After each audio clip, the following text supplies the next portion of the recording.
Sure. Yeah, hi, I'm Jane Risse, the director of the Greenhouse Project in Scranton, Pennsylvania. I've basically been a director there since about, 2002. Life experiences have formed you who you are today? Um, Sounds simple, but I think having your basic needs met is the foundation first, basic things like love, food, nurturing, safe home. After that, it's opportunities and experiences. Cool. How did you become passionate and involved in screenwriting?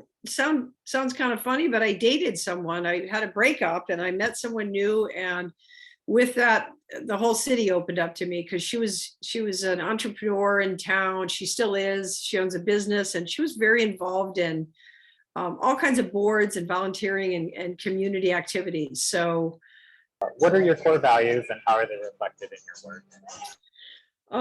with the Greenhouse Project, I've really been uh, I've really stuck to kindness, connection, humility, and really just trying to remain curious about others and be a safe space for people. What or why is Scranton great? Yeah, it could be even greater, but it is a great city. It's mostly safe, friendly, livable, affordable housing for the a lot of parks, good neighborhood schools. Still, they haven't shut them all down yet. Active arts and theater and music scene, and we're small enough to know neighbors, and we're close enough to Philadelphia and New York City. What causes and projects are you involved in? I guess primarily community gardens, local food projects. I'm a master gardener. I serve on a food policy council in Lackawanna County. I work and volunteer at times with the county aging office with seniors, especially during the pandemic with all the isolation.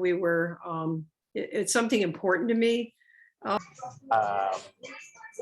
how do you collaborate with other groups and individuals to realize impactful work?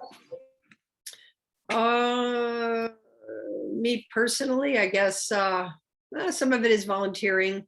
We write grants, our organization, together with other organizations to partner. I think it's really important to form partnerships and get to know others, serve on panels and boards at times. Other creators with similar causes or projects have influenced you? There's really some impressive urban food movements going on in cities, like in Philadelphia is fabulous, had a lot of urban food stuff going on. And so that impresses me. I can't think of anyone off the top of my head, but I've also been inspired by Jane Jacobs, who's an urban visionary who was from Scranton and who really believed in, the city, she wrote a book called Death of a Great American City. My friend Maureen Duffy, who's a promoter and an entrepreneur and a business owner in town, she's just really inspired me to give back. And then lastly, what would you recommend I do to become a future creator? Yeah, I guess first and foremost, like following your own path, right? And listening to yourself, because that's where you start. I was always connected to nature, and that was it for me. And so for many years, I went away from that. We're often pushed in directions that culture and society thinks we should go, and maybe it's not even for us at all. And I think just again, getting involved, volunteering in a neighborhood, like start small, help a small organization, even if it's for 6 months or a year. Help promote other small businesses and social media posts. Another thing is just really listening and talking to strangers. It helps open up your world. It helps you to see what's going on and that there's a story behind every person. It's so easy to overlook. City-wise, I think that just helps us to become more open-minded, I guess, and more, I don't know, embracing and loving differences rather than being frightened by them, like it seems like many of us are. So how's that? That's great.